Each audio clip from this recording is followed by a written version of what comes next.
Namaste. Today's topic is, in your quest for happiness and meaning, beware of contentment. When you have found meaning and happiness, beware then of contentment. Do not get me wrong, however. It is very nice to be contented. You are so far into well-being, you feel so good that you do not think you need do any more. You have arrived. You have found happiness. You know the meaning of your life, which is to be happy. So you ease into a stage or phase of life and living where you are very comfortable. Nothing wrong, absolutely nothing wrong with being comfortable. It is even good to seek out such times. You yield the tensions of your life. Those stressors are allowed to drain away from your mind and spirit. The problem could come when you let contentment become complacency. That is when you self-assume that no further growth is wanted. Until you are fully enlightened, you need to understand that you are never finished.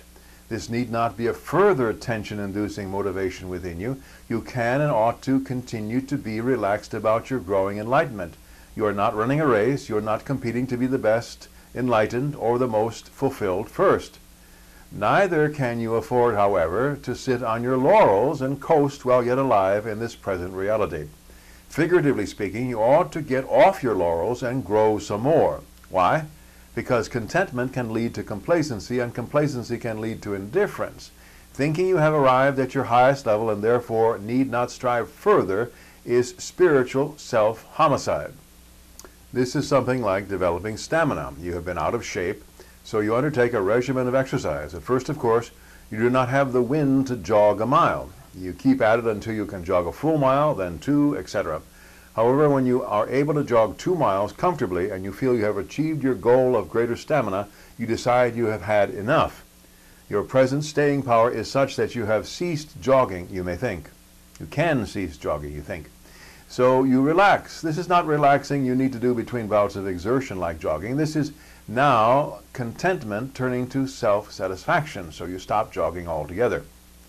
You know what happens soon afterwards. Your stamina falls off once again. Fall so far it does that you are back to the out-of-shapeness that you had before you began jogging.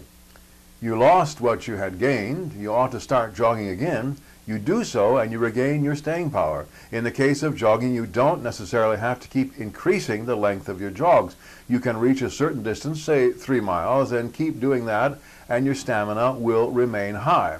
So it is with your life as a whole. You need to keep up a certain governance of your life. For example, you were meditating on a regular basis. You had felt much more calm and centered. Content with that, you stopped meditating. You have become complacent.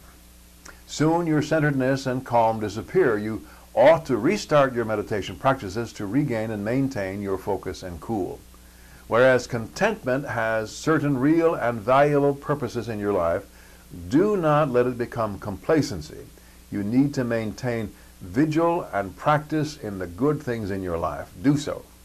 May you and all sentient beings know happiness and the root of happiness.